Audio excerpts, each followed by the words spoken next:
बोलिए शांतिनाथ भगवान की जय। आचार्य भगवान की जय। नमो अरिहंताणं, नमो सिद्धाणं, नमो पायर्याणं, नमो वज्झायाणं, नमो लोये तव सागुणम्। एषो पंच नमोकारो सर्व पावपनाशनो मङ्गलानं च सव्यसिं परमं हवै मंगलम। परमं हवै मंगलम। श्रीमिंदर स्वामी महाराज आपकी आज्ञा। भगवान महाराज आपकी आज्ञा। आज गुणस्थान स्वरूप पर चर्चा करने की आज्ञा चाहते हैं। परम आदरणीय, परम वंदनीय, परम पूजनीय 24 तीर्थंकर भगवान, पंच परमेश्वरी भगवान तथा ज्ञानी, ध्यानी, त्यागी, तपस्वी समस्त ऊर्जा महापुरुषों के चरणों में भाव पूर्वक वंदन। आराध्य गुरुदेव पूज्य श्री आचार्य भगवान तपसी जी महाराज साहब, पूज्य श्री माता जी महाराज साहब आदि उपकारी चरणों में भाव पूर्वक वंदन। संस्कार भारती वाणी भूषण पूज्य श्री प्रीति सुधा जी महाराज के चरणों में भाव पूर्वक वंदन। यहाँ उपस्थित सभी धर्म प्रेमी, श्रद्धावान, जिज्ञासु भाइयों तथा सुशील।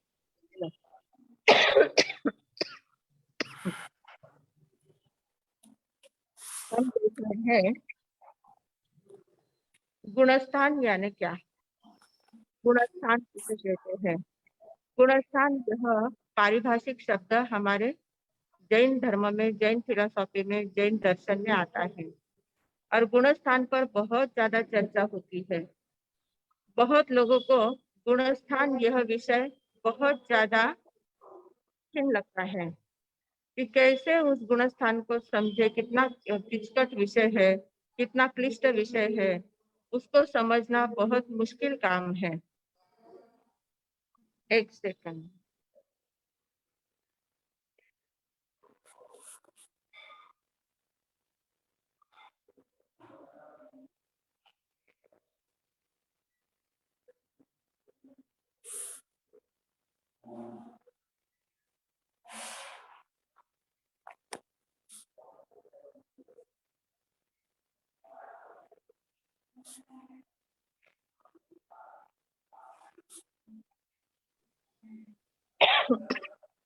तो ये विषय बहुत ज्यादा कठिन महसूस होता है और बहुत लोग गुणस्थान शब्द सुनकर ही उसको छोड़ने का प्रयास करते हैं। ये अपने काम का विषय नहीं है, अपने दिमाग के ऊपर जाने वाला विषय है, इसलिए बहुत लोग उसको समझने का प्रयास ही नहीं कर पाते हैं।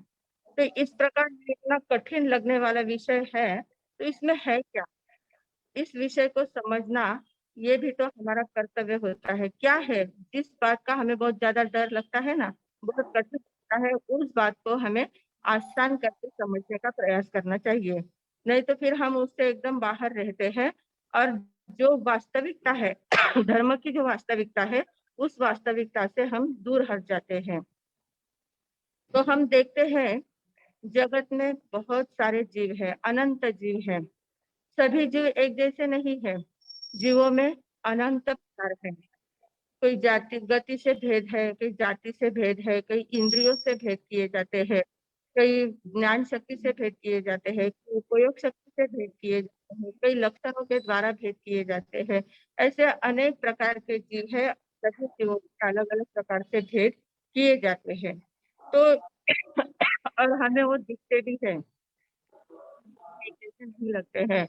एकेंद्रिय से लेकर पंचेंद्रिय तक अलग अलग टाइप के भी हम देखते रहे हैं। तो फिर ये जो भेद है, ये भेद सिर्फ ऊपरी अवस्था भौतिकता के हिसाब से भेद है। मतलब शारीरिक स्तर पर, उनके परिभ्रमण के स्तर पर ये भेद किए जाते हैं। पर वास्तविक है, आध्यात्मिक स्तर पर अगर हम देखते हैं तो आध्यात्मिक स्तर पर भी जीवों के भेद होते हैं, जीवों के भेद किए जाते हैं। और उन आध्यात्मिक विकास के स्तर पर हम देखते हैं तो जीवों के 14 भेद होते हैं। आध्यात्मिकता से देखते हैं तो जीवों के 14 भेद होते हैं। उन 14 भेदों को ही गुणस्थान कहते हैं। गुण और स्थान दो शब्द है। गुण और स्थान दो ऐसे शब्द अलग अलग है, उनको दोनों को मिलाकर गुणस्थान शब्द बना हुआ है। तो गुण यानी क्या? आत्मा का जो स्वभाव है, आत्मा में जो अनंत प्रकार के गुण होते हैं, तो वो जो गुण है, वो गुण कर्मों के कारण से दबे हुए हैं, पूरे गुण खुले हुए नहीं है। तो वो जो गुण है, वे गुण हमारे दबे हुए हैं। और जो लोग साधना करते हैं, कुछ आत्मा आध्यात्मिक स्तर पर आगे बढ़ने का प्रयास करते हैं, तो वो उन गुणों को खोलने का प्रयास करते जाते हैं। जैसे जैसे गुणों का विकास होता जाता है, विकास की जो क्रमिक अवस्था होती है, उस क्रमिक अवस्था को गुण कहते हैं। आत्मा के गुणों के विकास की क्रमिक अवस्था, उसको गुणस्थान कहते हैं। विकास की क्रमिक अवस्था यानी क्या? एकदम से पूरा विकास नहीं हो जाता है। सबसे पहले आत्मा जो है दो प्रकार के मुख्य जीव है। एक है मिथ्या दृष्टि जीव और एक है सम्यक दृष्टि जीव। दो प्रकार के ही जीव संपूर्ण लोक में है। ऐसे जीव के अनेक अनेक प्रकार भेद बताए गए हैं, पर मुख्य भेद जो है, एक मिथ्या दृष्टि जीव, एक सम्यक दृष्टि जीव है। तो मिथ्या दृष्टि जो जीव होते हैं, वे आत्मा के गुणों को पूर्णतः आवृत्त किए हुए होते हैं। उनके आत्म गुणों को पूरा पूरा करके आवृत्त किया हुआ होता है। पूरे आवृत्त मतलब आत्मा की निम्न दशा पाते हैं। निम्न दशा जो है वो मिथ्यात्व की अवस्था है। और गुणों का संपूर्ण विकास जब हो जाता है, पूरे गुण खुल जाते हैं, आत्मा का आवरण पूरी तरह से हट जाता है, तो वो उत्कृष्ट अवस्था जो होती है वो 14वां गुणस्थान कहलाता है। अयोगी केवली गुणस्थान तो वो गुणस्थान 14वां होता है।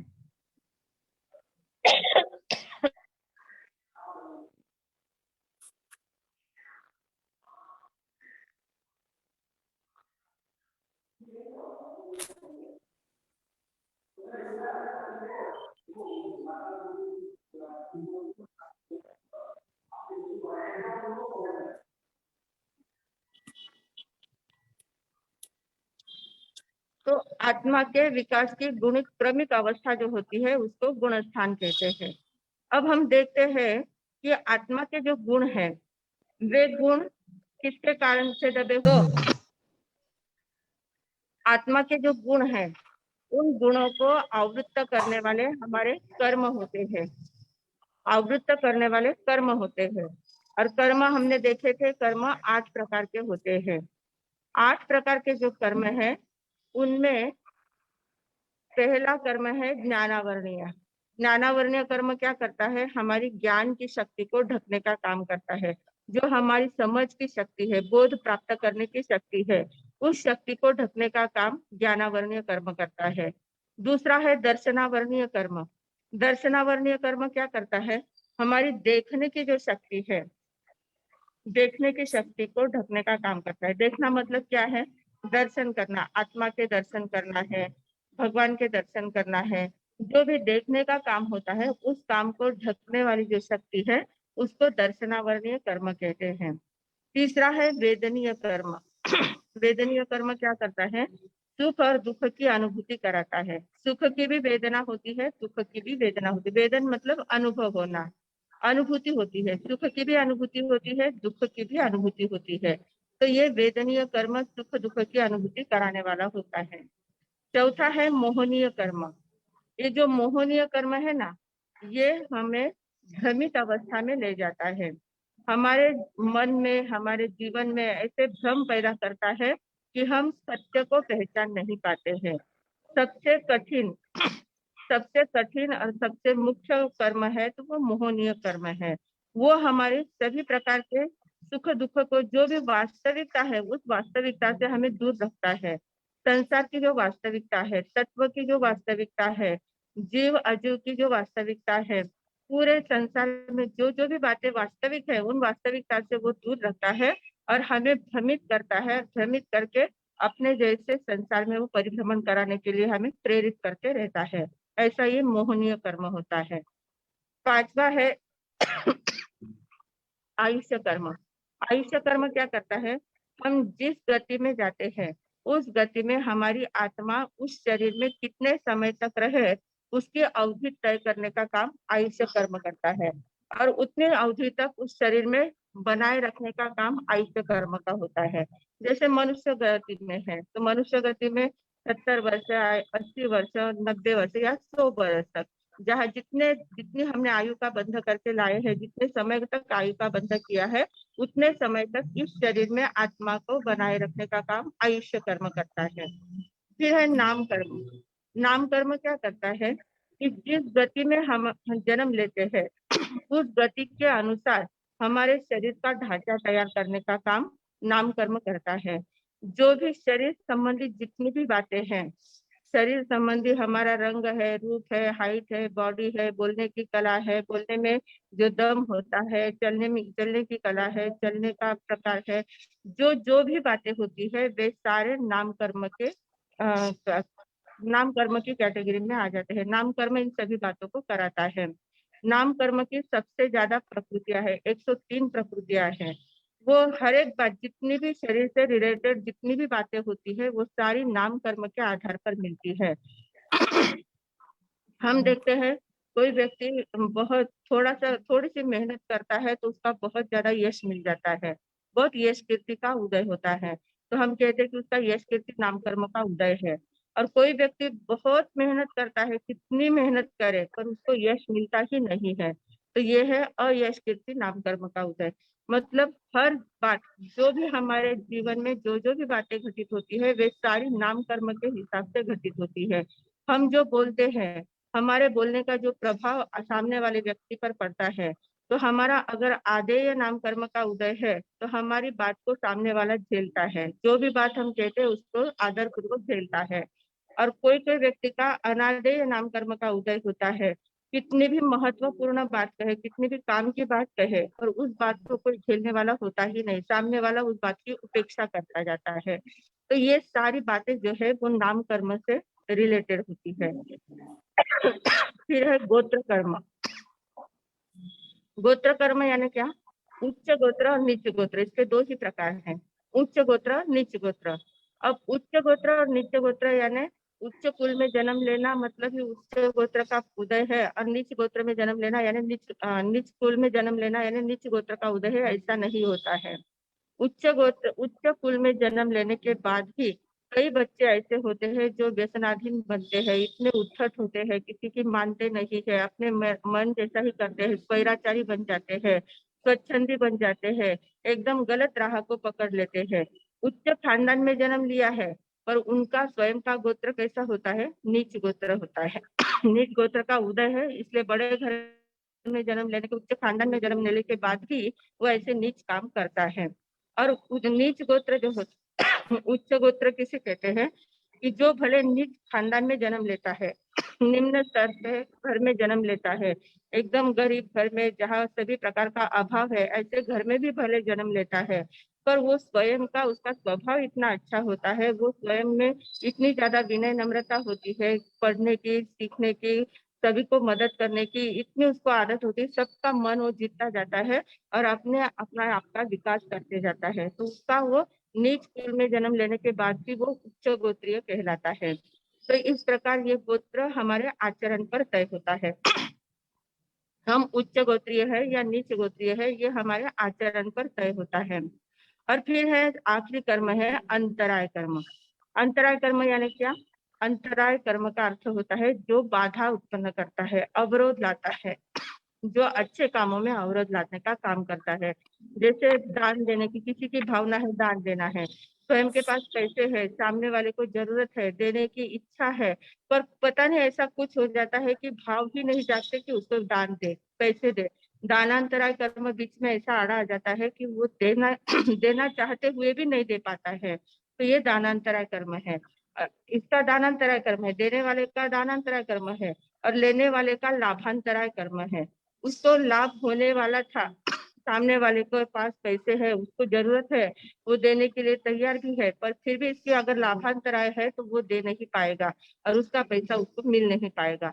तो ये दानांतराय और लाभांतराय ऐसे दो कर्म ये है। फिर है भोगांतराय, उपभोगांतराय। भोगांतराय यानी क्या? भोगना, एक बार जो उपयोग में आता है, जैसे खाने पीने की चीजें हैं जो एक बार ही हम उपयोग कर सकते हैं, एक चीज को एक बार ही खा सकते हैं, दोबारा नहीं खा सकते। तो जो खाने पीने की चीजें हैं उसमें हमें भोगांतराय आती है।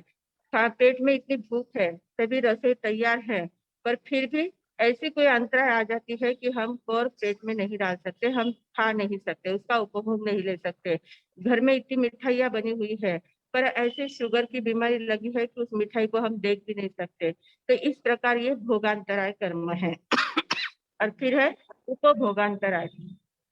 उपभोगांतराय कर्म यानी क्या, कि जो बार बार हम यूज करते हैं ऐसी चीजें, जैसे वस्त्र है, गहने हैं, घर है, घर के सामान है, जितना जो जो भी सामान है जिसको हम बार बार उपयोग करते हैं, तो उसको उपभोगांतराय कहते हैं। उन उपभोग वाली जो वस्तुएं हैं, उन उपभोग वाली वस्तुओं का उपभोग करने में अंतराय लाने वाला उपभोगांतराय कर्म है।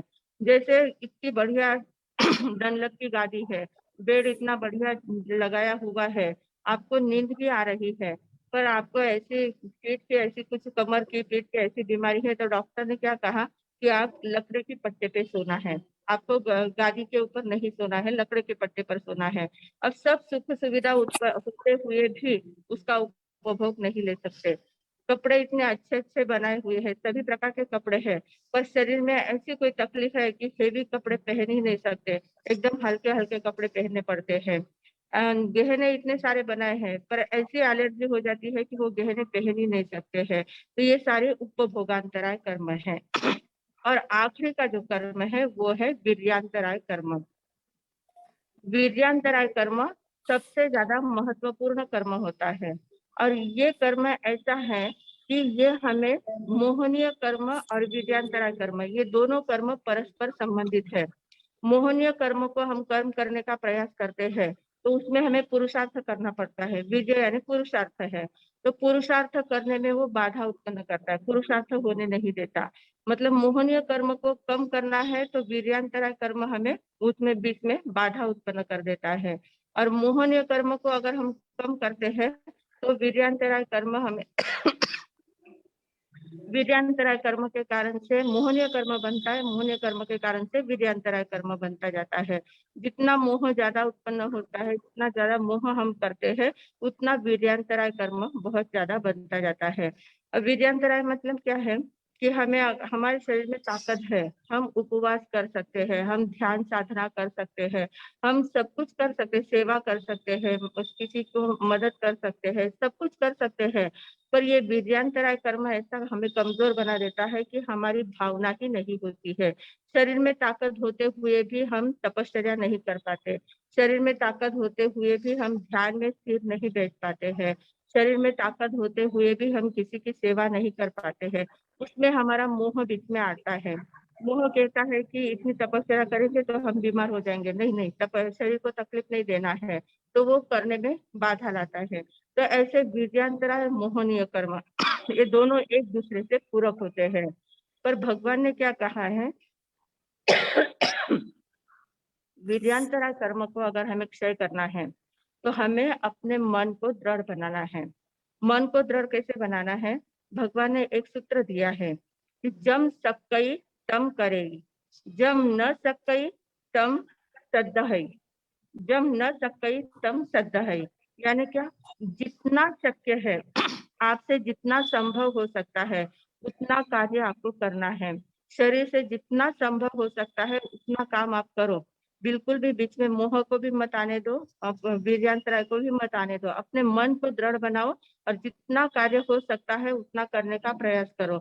और जो असंभव कार्य लगता है कि ये तो मेरे से हो ही नहीं सकता, ऐसा जब कार्य लगता है तो उसमें ऐसी श्रद्धा रखना कि नहीं, ये कार्य भी मैं संभव कर सकता हूँ, असंभव कार्य को भी संभव करने की क्षमता मेरे में है। इस प्रकार जब हमारा मन तैयार हो जाता है तब अंतराय कर्म थोड़ा सा ढीला पड़ता है, तब अंतराय कर्म थोड़ा सा बाजू में हटता है और हमें मोह के ऊपर पुरुषार्थ करने के लिए प्रेरित करता है, साथ देता है। तो अब ये इतने सारे कर्म हैं, तो इन सभी कर्मों में हमने देखा है कि सभी कर्म एक एक अपने अपने गुणों को आवृत्त करते जाते हैं। पर ये जो मोहनीय कर्म है, ये मोहनीय कर्म सभी को अपने शिकंजे में लेता है, सभी के ऊपर अपना कवच बनाता है, सभी कर्मों को अपने अधीन बनाता है, और अपने अधीन बनाने के बाद उनको कमजोर करने का काम करता है। सभी कर्मों को मतलब ऐसा आवरण पक्का करता जाता है वो। सभी कर्मों को वो प्रेरित करता जाता है कि नहीं, इनको ज्ञान नहीं होने देना है, इनको दर्शन नहीं होने देना है, इनको वीर्य इनका जागृत नहीं होना चाहिए। इस प्रकार हर बात में वो हमें भ्रमित करता जाता है, हमारी शक्ति को भ्रमित करता है, शक्ति को कमजोर बनाने का काम करता है। इसीलिए मोहनीय कर्मों को सर्व कर्मों से श्रेष्ठ माना गया है, सभी कर्मों में श्रेष्ठ माना गया है। अब ये जो 4 कर्म है, इन 4 कर्मों में 8 जो कर्म है, 8 कर्मों में 2 प्रकार है, कुछ घाती कर्म है, कुछ अघाती कर्म है। घाती कर्म यानी क्या? घाती कर्म 4 है, अघाती कर्म भी 4 है। घाती कर्म कौन से है? ज्ञानावरणीय, दर्शनावरणीय कर्म, मोहनीय कर्म और अंतराय कर्म, ये 4 घाती कर्म है। और अघाती कर्म कौन से है? अघाती कर्म बाकी के 4 है, वेदनीय कर्म, आयुष्य, नाम और गोत्र कर्म, ये 4 अघाती कर्म है। तो घाती कर्म किसे कहते हैं? हमने पहले परिभाषा देखी थी, घाती कर्म की परिभाषा हमने देखी थी। तो घाती कर्म का अर्थ क्या होता है कि हम लोग इतने दिन तक ऐसा समझते हैं, जो भी शास्त्र पढ़ते हैं या जो छोकड़े का अभ्यास करते हैं या जिन्होंने थोड़ा बहुत कुछ सुना है, तो वो क्या समझते हैं, उन्होंने क्या सुना है कि घाती कर्म हमारे आत्मा के गुणों का घात करते हैं, इसलिए उनको घाती कर्म कहते हैं। ऐसा हमने आज तक सुना हुआ है, पर ऐसा नहीं है। हमारे आत्मा के गुणों का तो घात होता ही नहीं है। मूल गुणों का घात कभी होने का सवाल ही आता नहीं है। आत्मा में जो गुण है वो हमेशा के लिए रहते हैं, वो कभी आत्मा को छोड़कर जाते ही नहीं है। गुण पर्याय व द्रव्यम, द्रव्य की परिभाषा ही है ऐसी कि गुण और पर्याय से युक्त द्रव्य होता है, कभी गुणों से अलग द्रव्य नहीं हो सकता। तो गुणों का घात होने का सवाल ही नहीं आता है। फिर इनको घाती कर्म क्यों कहा? तो घाती कर्म इसलिए कहा कि इन कर्मों का हम घात कर सकते हैं, इन कर्मों को हम तोड़ सकते हैं, इन कर्मों को हम अलग कर सकते हैं। हमारे आत्मा के ऊपर से इन कर्मों को अलग करने का प्रयास हम कर सकते हैं और अलग कर सकते हैं। तो ऐसा अलग करने का काम, इनका घात हम कर सकते हैं, इसलिए इनको घाती कर्म कहा जाता है। जिनका घात हो सकता है उनको घाती कर्म कहते हैं। जो अघाती कर्म है उनका हम घात नहीं कर सकते, क्योंकि जो शरीर मिला है उस शरीर में हम कोई परिवर्तन नहीं ला सकते हैं। जितनी आयु मिली है उतनी आयु हमको भुगतनी ही है, उस आयु को हम कम ज्यादा नहीं कर सकते हैं। जो वेदनीय कर्म है, जैसी वेदना है, सुख की है या दुख की है, जो वेदना है उनको भुगतना ही पड़ता है, उसको हम कम ज्यादा नहीं कर सकते, उनका घात हम नहीं कर सकते हैं। और गोत्र कर्म का भी घात नहीं कर सकते हैं। तो ये चारों अघाती कर्म है, उनका घात नहीं होता है। घात किसका होता है? घाती कर्मों का घात होता है। तो ऐसे जो 4 घाती कर्म हैं, उन चारों घाती कर्म में जो सबसे श्रेष्ठ मोहनीय कर्म है, सबसे शक्तिवान जो कर्म है वो मोहनीय कर्म है। तो ये जो मोहनीय कर्म है ना, इस मोहनीय कर्म के ऊपर ही हमें काम करना है, इस मोहनीय कर्म को ही कमजोर बनाने का काम करना है। तो मोहनीय कर्म के कितने भेद हैं? मोहनीय कर्म के 2 मुख्य भेद हैं, मुख्य 2 भेद है। एक दर्शन मोहनीय है और एक है चारित्र मोहनीय, 2 भेद है। दर्शनावरणीय कर्म अलग है और दर्शन मोहनीय कर्म अलग है। ऐसे दर्शन शब्द के 3 अर्थ होते हैं, हमने पहले देखे थे। दर्शन शब्द के 3 अर्थ होते हैं। एक तो दर्शन का अर्थ होता है सामान्य रूप से देखना, देखना, हमने उनके दर्शन किए, हमने भगवान के दर्शन किए, हमने गुरुदेव के दर्शन किए, हमने साधु संतों के दर्शन किए, मंदिर में जाकर भगवान के दर्शन किए, इस प्रकार दर्शन करना ये सामान्य दर्शन का अर्थ है। दूसरा है दर्शन का अर्थ, दूसरा होता है श्रद्धा। दर्शन का दूसरा अर्थ होता है श्रद्धा। और दर्शन का तीसरा अर्थ होता है सिद्धांत। जैन दर्शन, बौद्ध दर्शन, वैदिक दर्शन, ये जो दर्शन होते हैं, इन दर्शन का मतलब होता है जैन सिद्धांत। जैन धर्म में कौन से सिद्धांत बताए गए हैं, जैन दर्शन में कौन सी बातें बताई गई है, बौद्ध दर्शन में कौन कौन सी बातें बताई गई है। इस प्रकार ये दर्शन का विषय सिद्धांत के हिसाब से आता है। तो ऐसे 3 अर्थ दर्शन के होते हैं। उसमें दर्शन मोहनीय जो है, दर्शन मोहनीय श्रद्धा के रूप में हमारे सामने आता है। हमारे श्रद्धा के गुण को आवरण करने वाला दर्शन मोहनीय कर्म होता है। श्रद्धा हमें जागने ही नहीं देता है। श्रद्धा हमारी कब जागती है? श्रद्धा जब हमारी श्रद्धा जब हम अनुभूति करते हैं, तो अनुभूति करने के बाद ही हमारी श्रद्धा जागृत होती है। अनुभूति के बिना श्रद्धा जागृत नहीं हो सकती। जैसे छोटा सा बच्चा है, छोटा बच्चा है, अभी तक उसको कुछ समझ में नहीं आता है। 1 आध साल का बच्चा है, उसको समझ में नहीं आता है, और वो जब चौके में माता के साथ काम करता है, माता के साथ आता है चौके में, तो वो क्या करता है, वहाँ अग्नि लगी हुई है, गैस चल रहा है, या पहले चूल्हे होते थे, उसमें अग्नि लगी हुई होती थी। तो अग्नि जब होती है, तो हम बच्चे को क्या कहते हैं कि इस अग्नि को छूना मत, इसको अगर छुएगा तो चटका लगेगा, इससे तुम दूर रहो, ऐसा हम कहते हैं। पर उसको चटका यानी क्या, अग्नि यानी क्या, ये कुछ भी पता नहीं है। तो वो क्या करता है, उसको फिर क्यूरियोसिटी जागृत होती है। जब हम किसी बात को किसी को मना करते हैं, तो उसको वो बात करने का मन ज्यादा करता है। तो बच्चे का भी ऐसा ही होता है। वो क्या करता है कि इसको हाथ लगाने से हाथ जलता है, मतलब क्या होता है ये देखना चाहिए। तो वो क्या करता है, अग्नि को हाथ लगाता है। जैसे ही अग्नि को हाथ लगाया, बोट लगा, तो तुरंत उसको चटका लगता है, वो बाजू में हाथ कर लेता है। एकदम से उसको वेदना होती है, और वहां जो वेदना होती है, उस वेदना को वो अनुभव करता है।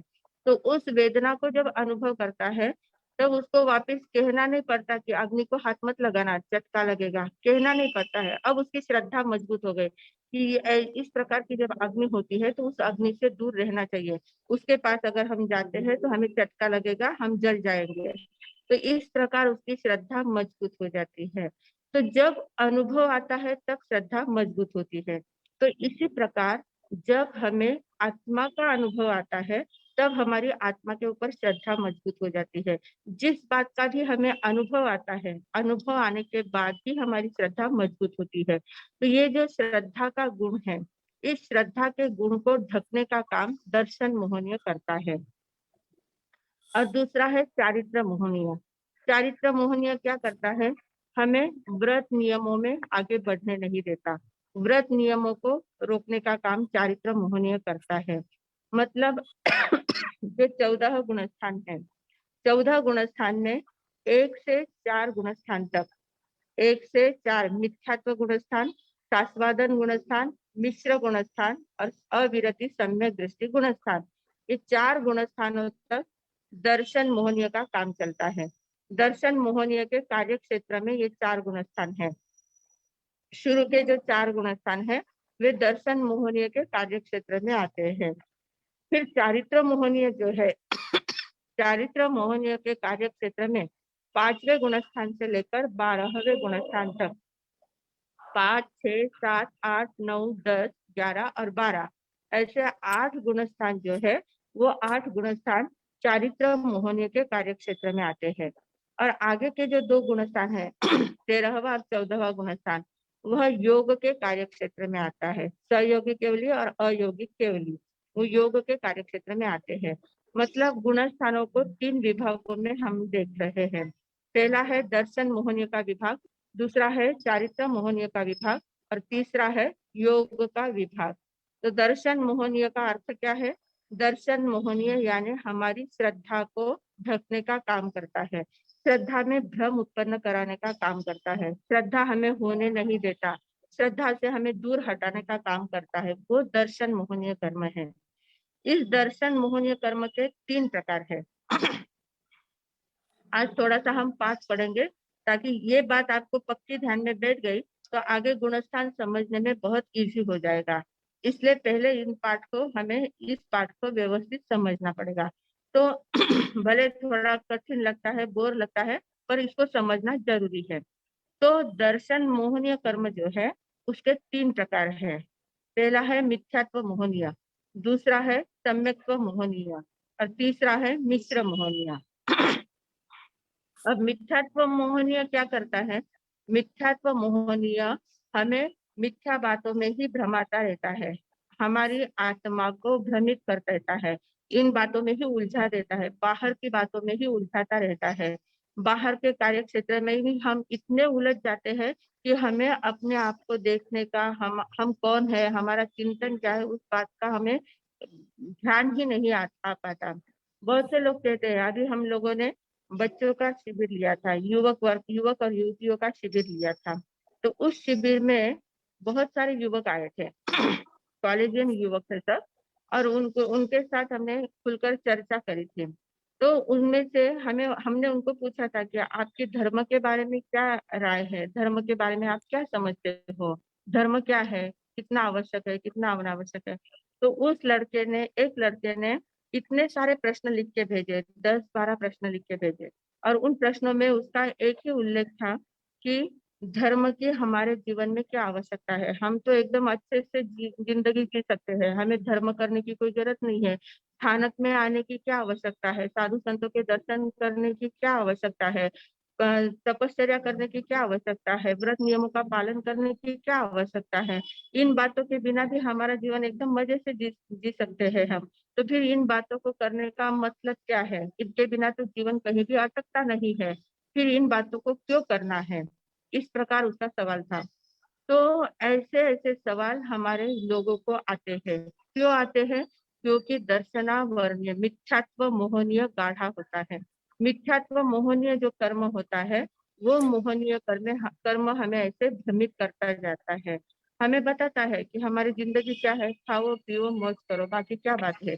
खाना है, पीना है, रहना है। तो इन बातों में ही हम उलझते रहते हैं, इन बातों में ही हम अटकते रहते हैं, और उसी में पूरा जीवन निकल जाता है, फिर धर्म की कहीं याद भी नहीं आती है। तो ये मिथ्यात्व मोहनीय कर्म जो है, वो हमें इस ओर का इस ओर का स्मरण होने ही नहीं देता है, इस ओर की याद आने ही नहीं देता है। अपने आप को पहचानना है, मैं कौन हूँ, मैं कहाँ से आया हूँ, मुझे कहाँ जाना है, मेरी यात्रा कौन सी है, मेरा अस्तित्व क्या है, अस्तित्व का बोध ही नहीं होने देता। इतना ज्यादा वो मिथ्या भ्रम में हमें भरमाता रहता है, वो है मिथ्यात्व मोहनीय कर्म। और मिथ्यात्व मोहनीय कर्म के अधीन सभी संसार के जीव है। मिथ्यात्व मोहनी के कारण से ही हमारी दृष्टि मिथ्या बन जाती है, और मिथ्या दृष्टि बनने के कारण से हम बाहर में ही उलझते रहते हैं। ये मेरा, ये मुझे चाहिए, वो मेरा है, वो मैंने किया है, मैं, मेरा, कर्तृत्व बुद्धि, भोक्तृत्व बुद्धि, अहम बुद्धि, मम बुद्धि, ये चारों प्रकार की बुद्धियां उसके जीवन में अवतरित रहती है, और इतनी प्रगाढ़ता से रहती है कि उसकी सदसद विवेक बुद्धि को ही वो बंद कर देती है। और बाहर में इतना ज्यादा विकास करता है, भौतिकता में इतना ज्यादा विकास कर लेता है, बहुत सारे शोध लगाता है, बहुत सारा ज्ञान प्राप्त कर लेता है, बहुत सारा अभ्यास करता है, बड़ी बड़ी डिग्रियां प्राप्त कर लेता है, कितने पैसे कमा लेता है, सब कुछ करता है। पर ये सब कुछ किया हुआ भी कैसा होता है? जब तक अस्तित्व का बोध नहीं होता है, स्वयं का बोध नहीं होता है, तब तक ये कितनी भी दुनिया खड़ी कर दी, तो उस दुनिया में का रिजल्ट आता है जीरो। उस दुनिया का रिजल्ट क्या है? जीरो। जब उसकी आंखें बंद हो जाती है, कितना कितना धन इकट्ठा किया है, कितना बड़ा संसार बढ़ाया है, पर इतना संसार बढ़ाने के बाद जब उसका अंतिम सांस उसके जीवन में आता है, तो ये कोई भी चीज उसके साथ जाती नहीं है, और वो एकदम अकेला सिर्फ उसके कारण से जितने कर्म बंध किए थे, वो कर्म ही उसके साथ जाते हैं, बाकी कुछ भी नहीं जाता है, और उसका परिभ्रमण बढ़ता जाता है। तो इस प्रकार इस संसार का परिभ्रमण बढ़ाने का काम मिथ्यात्व मोहनीय करता है। ऐसा ये मिथ्यात्व मोहनीय है। दूसरा है सम्यक्त्व मोहनीय। सम्यक्त्व मोहनीय क्या करता है? हमने देखा था कल सम्यक्त्व कैसे प्राप्त होता है। करण लब्धि तक हमने करण लब्धि में प्रक्रिया देखी थी। आत्मा का बोध होता है, आत्मदर्शन होता है, मैं कौन हूँ उसका परिचय होता है, मैं अलग हूँ, ये बाकी सब अलग है, ऐसा भेद ज्ञान हो जाता है। पर भेद ज्ञान होने के बाद भी ये सम्यक्त्व मोहनीय कर्म जो होता है, वो क्या करता है? उसमें भी वो भ्रम पैदा करने लग जाता है। मैं आत्मा हूँ, ऐसी बात जब पक्की हो जाती है, फिर भी वो देव गुरु के प्रति, धर्म के प्रति, बाकी शिष्य आदि के प्रति, सभी के प्रति मोह उत्पन्न करता है, उन सभी में अटकाने का प्रयास करता है। मेरा धर्म, मेरे गुरु, मेरे देव, मेरे शिष्य, मेरे भक्त, सब ऐसे मेरे मेरे में वो अटकाता जाता है। तो उसको प्रशस्त मोह हम बोलते हैं, पर वो प्रशस्त मोह नहीं होता है, वो सम्यक्त्व मोह होता है।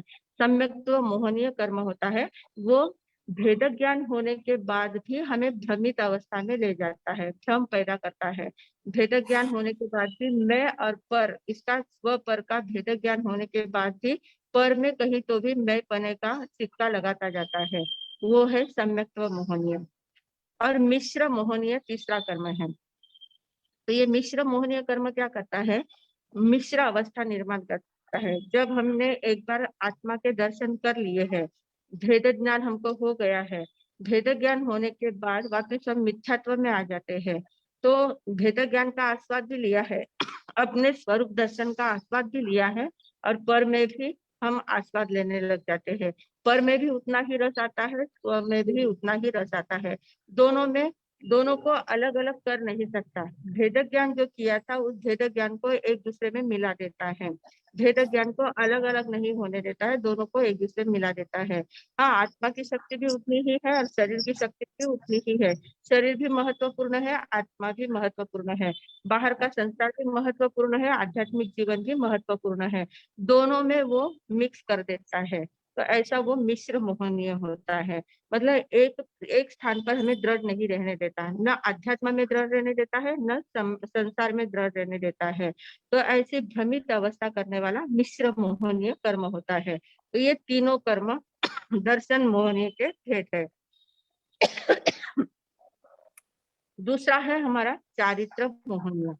चारित्र मोहनीय कर्म जो है उसके 25 भेद है। चारित्र मोहनीय कर्म के 25 भेद है, और उन 25 भेदों में दो प्रकार है मुख्य, एक कषाय और दूसरा है नो कषाय। कषाय और नो कषाय, ऐसे दो मुख्य भेद है। पहले तो मोहनीय कर्म के दो भेद, दर्शन मोहनीय और चारित्र मोहनीय। दर्शन मोहनीय के 3 भेद हमने देख लिए हैं, सम्यक मोहनीय, मिथ्यात्व मोहनीय और मिश्र मोहनीय, वो तीनों भेद हमने व्यवस्थित देख लिए हैं। अब जो चारित्र मोहनीय कर्म है, उन चारित्र मोहनीय कर्म के भी वापिस मुख्य दो भेद हैं, कषाय और नो कषाय। का अर्थ क्या होता है, कषाय यानी जो हमारे आत्मा को जाती है, कसना मतलब घर्षण करने का काम करती है, आत्मा की शक्ति को ढकने का काम करती है, ऊपर उठने नहीं देती है, उसको एक के ऊपर एक, एक के ऊपर एक ऐसे आवरण लाती है कि पूरी शक्ति को ढकने का काम करती है। तो शक्ति को ढकने का जो काम करती है वो कषाय कहलाती है। तो ऐसे जो कषाय है, और नो कषाय यानी क्या, कि जो कषाय को मदद करती है, कषाय बढ़ाने में जो मदद करती है, हेल्पिंग करती है, हेल्पिंग नेचर वाली होती है नो कषाय। तो ये कषाय जो होती है, कषाय हमारी मुख्य होती है अनंतानुबंधी कषाय। अनंतानुबंधी कषाय जो होती है, ये सबसे ज्यादा महत्वपूर्ण कषाय है। अनंतानुबंधी क्रोध, अनंतानुबंधी मान, अनंतानुबंधी माया, अनंतानुबंधी लोभ, ऐसे 4 भेद अनंतानुबंधी कषाय के होते हैं। अब ये अनंतानुबंधी क्या है, हम लोग सिर्फ क्या करते हैं, अनंतानुबंधी का अर्थ क्या लगाते हैं कि बहुत ज्यादा तीव्रता से गुस्सा आना, बहुत ज्यादा अहंकार आना, किसी को, किसी की हत्या करना, किसी को मारना, ऐसे तीव्र भाव जो होते हैं वो अनंतानुबंधी के हैं। इस प्रकार हमारी मान्यता है, पर ऐसा नहीं है। अनंतानुबंधी का अर्थ क्या होता है, अनंत के साथ अनुबंध करना। अनंत क्या है, अनंत सारा संसार है, जो पुद्गल द्रव्य है। पुद्गल द्रव्य यानी जो हमें दिखता है, जो जो भी वस्तुएं हमें दिखती है वो सारी पुद्गल कहलाती है, अजीव तत्व कहलाती है। तो ये जो अजीव तत्व है, ये अजीव तत्व अनंत पुद्गल परमाणुओं का पिंड होता है। अनंत पुद्गल परमाणु इसमें मिले हुए होते हैं। अणु परमाणु एकदम सूक्ष्म जो होते हैं, जिसके 2 विभाग नहीं किए जाते हैं, ऐसे सूक्ष्म परमाणु को परमाणु कहते हैं। ऐसे सूक्ष्म परमाणुओं का जो पिंड बनता है, 1 2 4 10 हजार का अनंत परमाणु जब इकट्ठे हो जाते हैं, तब एक पिंड तैयार होता है, तब एक मिट्टी का कण तैयार होता है, या छोटी सी वस्तु तैयार होती है जिसमें अनंत पुद्गल के परमाणु होते हैं। तो ये जो अनंत पुद्गल के परमाणु है, अनंत पुद्गल द्रव्य है, उस अनंत पुद्गल के साथ अनुबंध करना, अनंत के साथ अनुबंध करना। अब जैसे ये मेरी मुहपत्ती है, मुहपत्ती जो है इसमें अनंत पुद्गल परमाणुओं का पिंड है, पूरी मुहपत्ती में अनंत पुद्गल परमाणुओं का पिंड है। अब ये जो मुहपत्ती है, इसके ऊपर मुझे इतना आसक्ति हो जाना, इतना मोह हो जाना कि इसके साथ ये मेरी मुहपत्ती को किसी ने धक्का लगाया, किसी ने कुछ उसके ऊपर दाग लगा दिया, या कहीं वो नीचे गिर गई, कहीं उसका हो गया, तो मुझे इतनी ज्यादा बेचैनी हो जाती है कि मैं उसके ऊपर इतना गुस्सा करता हूँ, जिसने कुछ किया होगा उसके ऊपर मैं गुस्सा करने लग जाती हूँ। तो ऐसी जब अवस्था आती है तो उसको अनंतानुबंधी कहते हैं। अनंत के साथ अनुबंध हो गया, मुहपति के साथ भी अनुबंध है तो भी वो अनंत के साथ अनुबंध है। ऐसे हर एक वस्तु, हमारा शरीर क्या है, अनंत पुद्गल परमाणुओं का पिंड है, और ये अनंत पुद्गल परमाणुओं का जो पिंड है, इसके साथ जब हमारी आसक्ति जुड़ जाती है, इसके साथ हम अनुबंध कहते हैं, कर लेते हैं। मेरे शरीर में कुछ नहीं होना चाहिए, मुझे कुछ नहीं होना चाहिए, मेरे शरीर में जो तकलीफ हो रही है, थोड़ी सी भी तकलीफ होती है तो इतनी ज्यादा बेचैनी होती है।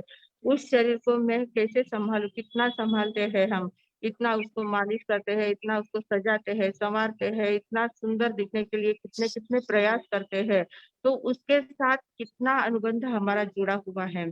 तो ये अनंत पुद्गल परमाणु का पिंड है, उसके साथ हमारी आसक्ति इतनी ज्यादा है, तो ये क्या है, अनंतानुबंधी है। तो मतलब अनंतानुबंधी का अर्थ क्या हुआ कि पर में जो भी वस्तु है वह को छोड़कर पर जितनी भी वस्तुएं हैं, उन वस्तुओं के साथ आसक्ति होना, उन वस्तुओं के साथ हमारा प्रेम होना, उस वस्तुओं के साथ हमारा अनुबंध होना, उन वस्तुओं के बिना हम रह नहीं सकते, इतना ज्यादा राग उसमें उत्पन्न होना। तो ये जो बातें होती है इसको अनंतानुबंधी कहते हैं, अनंत के साथ अनुबंध करना। अब हम अपना ही निरीक्षण कर सकते हैं कि हमारा किनके साथ अनुबंध है, किस किसके साथ, किसकी कौन कौन सी चीज के साथ अनुबंध है। हमारे गहने हैं, कपड़े हैं, घर है, घर में जितनी भी वस्तुएं हैं, मेरा शरीर है, शरीर के ऊपर शरीर में जो जो भी चीजें हैं, सभी के ऊपर हमारा कैसा है, अनुबंध है।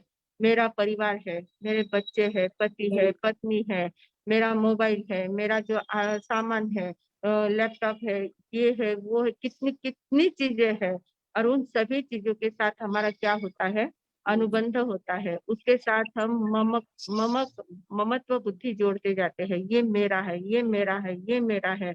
जहां जहां मेरेपन का प्लग जोड़ते हैं, वहां वहां अनंतानुबंधी लगती है, वहां वहां हमारी अनंतानुबंधी कषाय मौजूद है, ऐसा समझना चाहिए। क्योंकि जिसकी अनंतानुबंधी टूट जाती है, अनंतानुबंधी का जब क्षय हो जाता है, तो वो किसी के साथ भी अपनापन नहीं जोड़ पाता, सबको पर समझता है।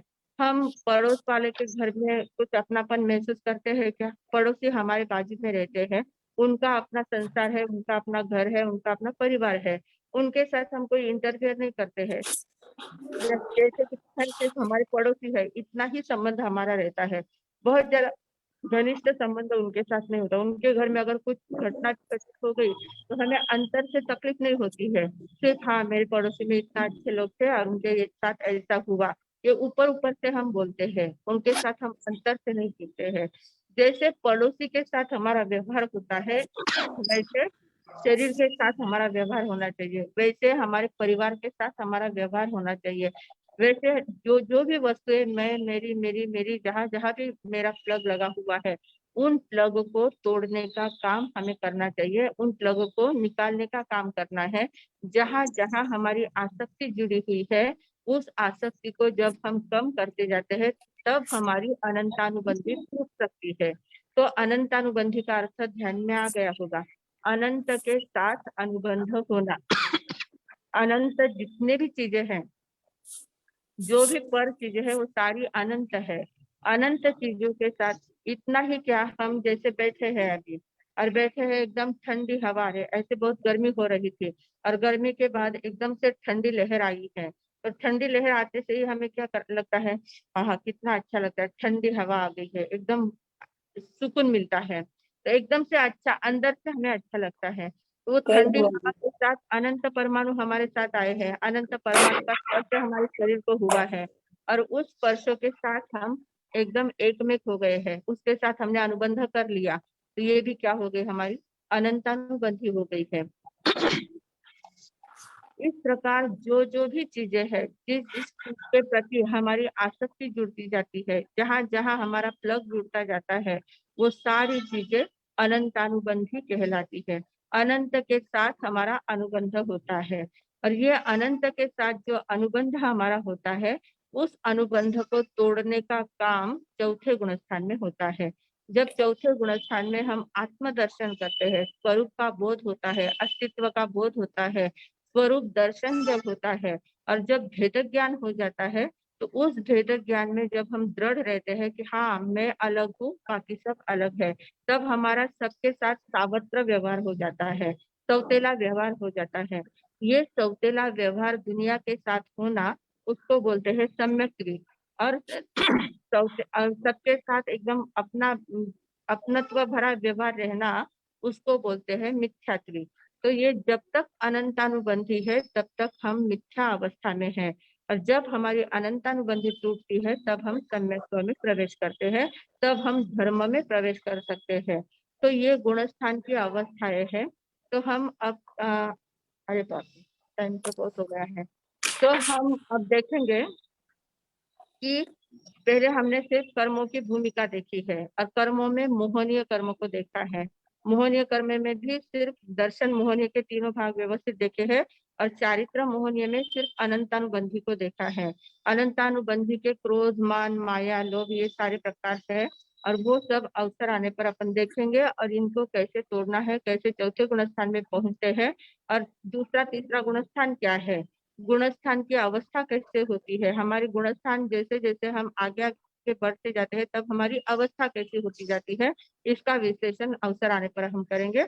आज इतना ही बोलकर मैं विराम लेती हूँ। ओम शांति।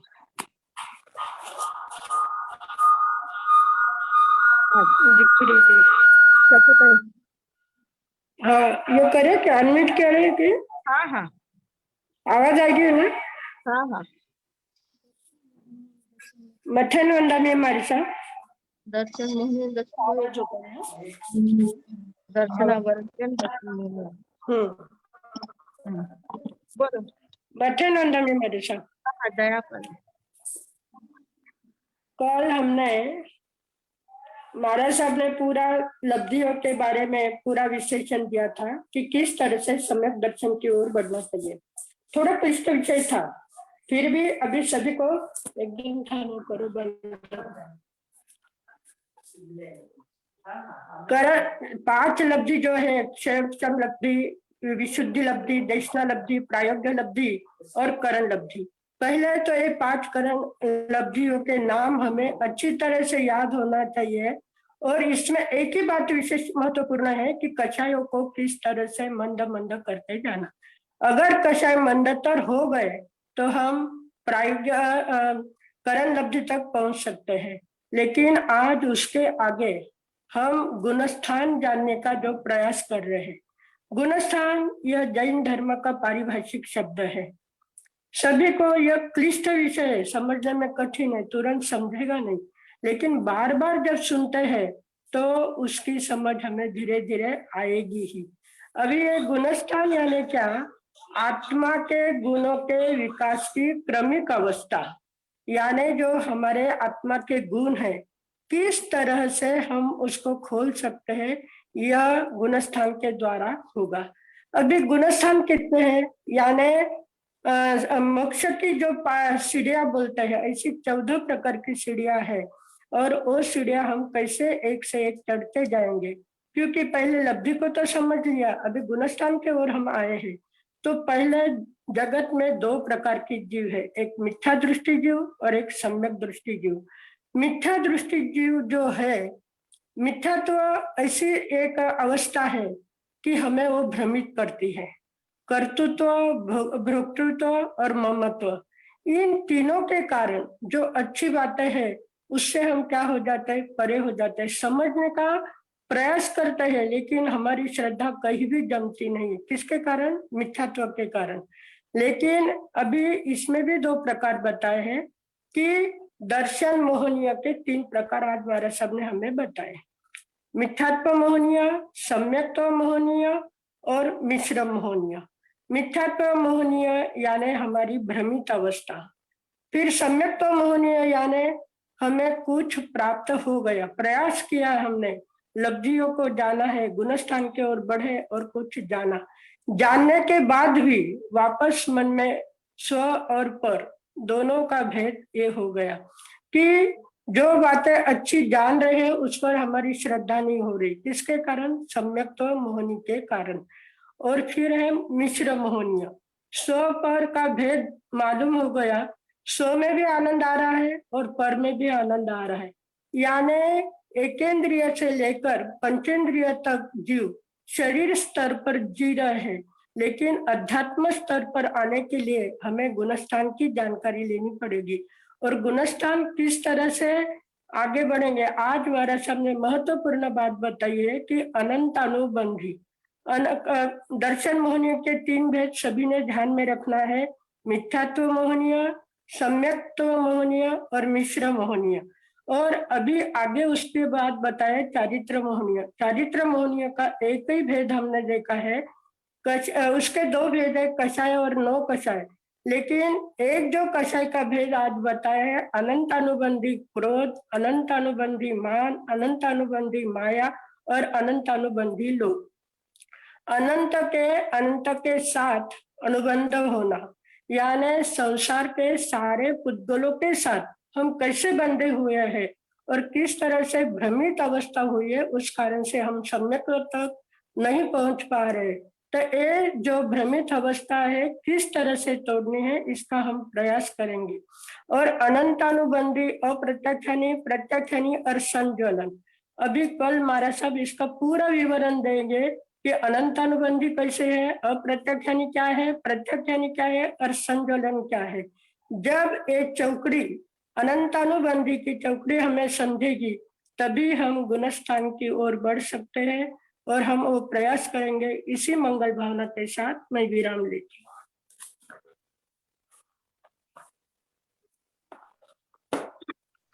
सविता जी कर्नावट, आपको अनम्यूट किया है। सविता करना, सविता जी कर्नावट।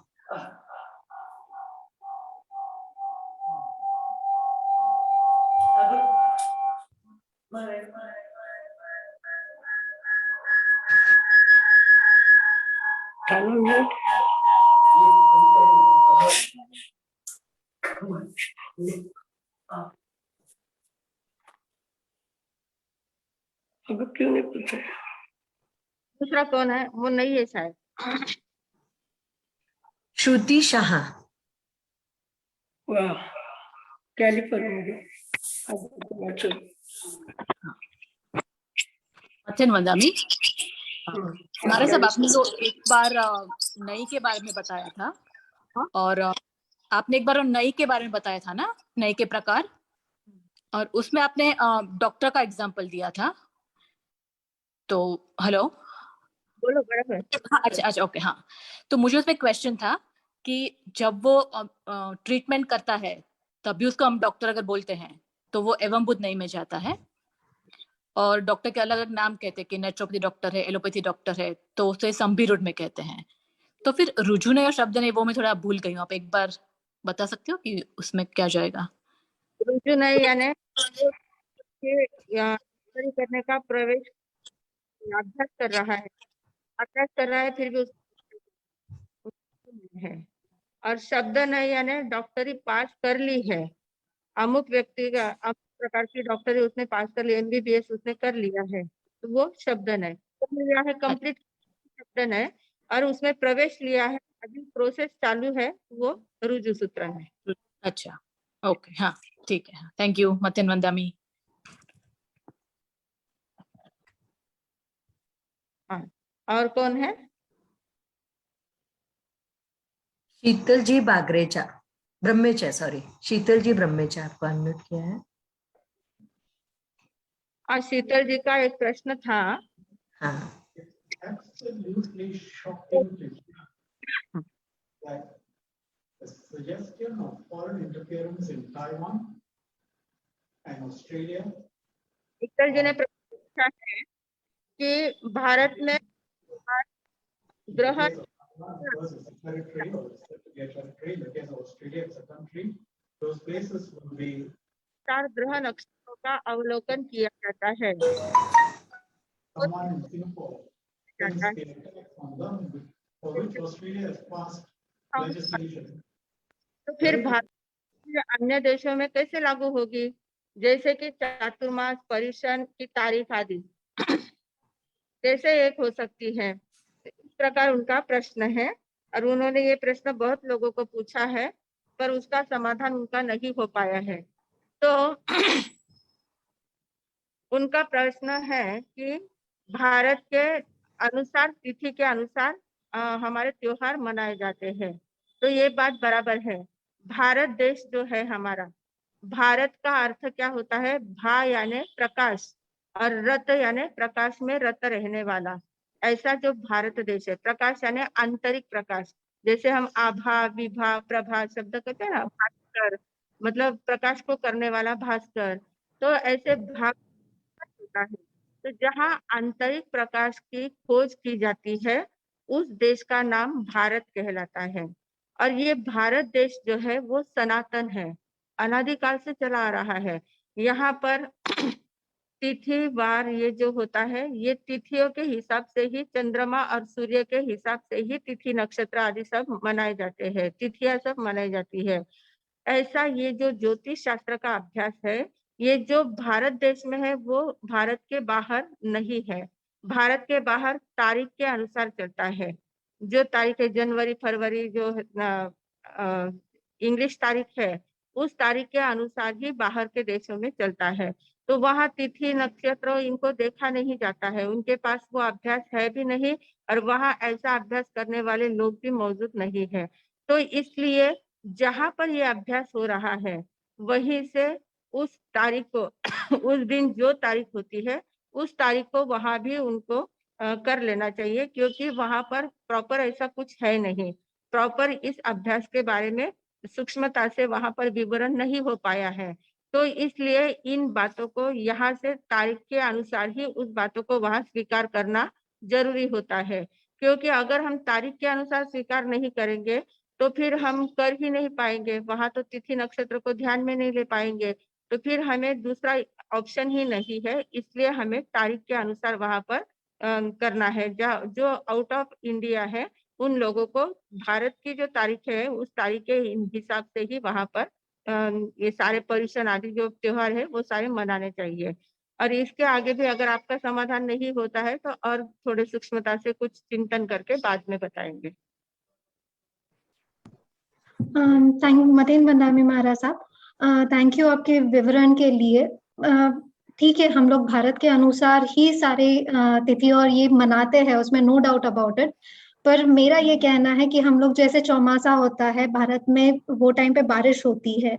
अगर हम भारत के बाहर देखें, वो टाइम बहुत सारी जगह में समर होता है, और हमारी जो बारिश होती है वो अक्टूबर नवंबर और उसके बाद होती है। सो चौमासे में हम लोग कहते हैं कि कंदमूल नहीं खाने चाहिए, या ठीक है जैनों के लिए कंदमूल हम लोग खाते ही नहीं है, पर जो खाते हैं वो चौमासे में भी, मतलब जो खाते हैं वो चौमासे में उसका और ज्यादा प्रकार से उसको अपने आहार में उपयोग में नहीं लाते हैं। पर यहाँ पे समर है, वो टाइम पे उपलब्धियां अगर हम लोग देखी जाए तो वो चीजों की उपलब्धियां यहाँ ज्यादा है एज कंपेयर टू नवंबर दिसंबर। ये मतलब वो टाइम पे उन चीजों की उपलब्धियां कम होती है। सो इन दैट केस हम लोगों को मेल कैसे उसका बैठाना चाहिए, बिकॉज ठीक है हम लोग 2 महीने के लिए भी हम लोग, या 4 महीने चौमासे के लिए भी ये सारी चीजें हम लोग अगर पालते हैं या उनका उपयोग नहीं करते हैं, आगे चल के भी फिर उसको मतलब how to deal with that. आपकी आवाज नहीं आ रही है। बारिश की वजह से शायद उनका कनेक्टिविटी उनकी बहुत कम है, इसलिए शायद आवाज नहीं आता रहेगा। ठीक है, हम लोग इसे बाद में मतलब और विवेचन कर लेंगे, नो प्रॉब्लम, क्योंकि अभी आवाज ही नहीं आ रही और बाकी के भी है सवाल। We can move forward. मते मदामी हमारा साथ, thank you very much. Kalpana ji लुंकर।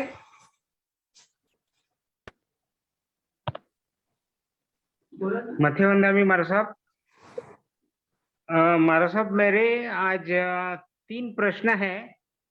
हमने देखा कि गुणस्थान की श्रेणियों में जब हम चढ़ते जाते हैं तो मोहनीय कर्म की अलग अलग प्रकृतियों की निर्जरा करनी पड़ती है। तो इसका मतलब अन्य घाती कर्मों की निर्जरा करने के लिए कुछ भी पुरुषार्थ करने की जरूरत नहीं होती है, केवल मोहनीय कर्म की निर्जरा से ही सब कुछ प्राप्त हो सकता है। मोहन मैंने कहा कि पूरे कर्म के ऊपर फोकस बनकर रहता है। आवाज बराबर नहीं आ रही है। मंगल पाठ लेके हम कल पहले प्रश्न लेते हैं, पर आप जरूर जरूर कल सभी के प्रश्न आप पूछना। हाँ,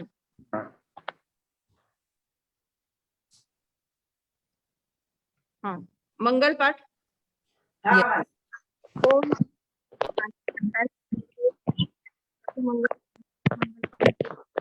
मंगलम केवली पंडितो धम्म मंगलम शिष्टाय लघुत्तमा उत्तमा उत्तमा केवली पंडितो धम्म विजय शरणम पवज्जामि सिद्धि शरणम पवज्जामि साधु शरणम केवली चार मंगल चार शरण सुख करना वरुण शरणा को जो भवित प्राणी आदरे तो अक्षय अमर पत्नी। बोले भगवान महावीर स्वामी की जय, आचार्य भगवंत की जय, पूज्य श्री माताजी महाराज साहब की जय, वाणी भूषण पूज्य श्री प्रीति सुधाजी महाराज साहब की जय, सब साधु संतन की जय, आज के आनंद की जय। सम्यक दर्शन का मार्ग दिखाने वाले, हमें सबको कला सिखाने वाले परम पूज्य संयम प्रीति जी महाराज साहब जी को बहुत बहुत धन्यवाद, आभार आभार आभार।